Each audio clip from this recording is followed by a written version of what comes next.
More breaking basketball news. Joel Embiid is not going to play tonight in Game 5. We didn't expect him to play, but the big news is an MRI revealing a small meniscus tear in his injured knee. Went down in that Game 4 loss to the Wizards. They lost the game after going minus 16 with Embiid off the floor following his fall. And during the season, the 76ers top seed in the East, but they were a losing team without Joel Embiid on the court this season. So let's bring in our NBA insider, Bill Reiter, who joins us from New York City, covering the Nets last night and the Knicks-Hawks tonight. Bill, look, they're saying it's day to day, which doesn't sound too bad, but a tear in the knee, that rings some alarm bells. How severe is this injury?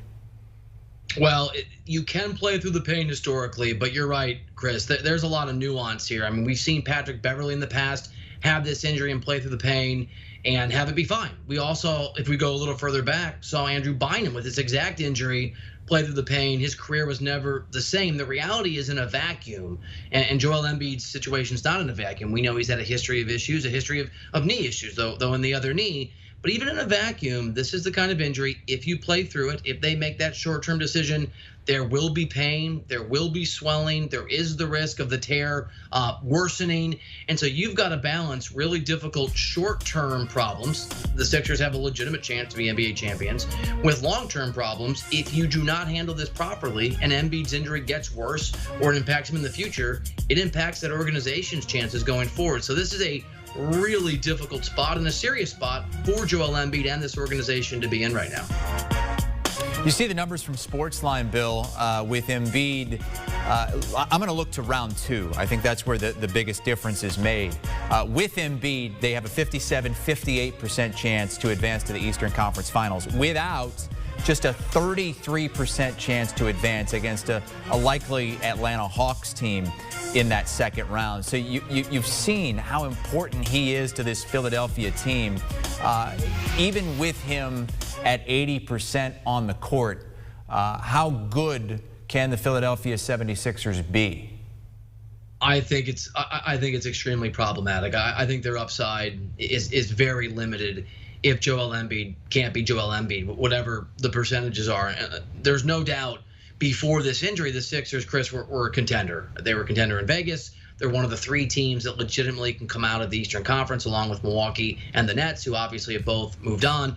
But the problem for the Sixers all year in big games and non-big games is their offense. They're great defensively, the 2nd defensive rating, but their half-court offense leaves something to be desired. They have one of the worst offensive ratings of the teams that remain in the postseason. They will have the worst offensive rating of the teams that are likely to advance to the second round.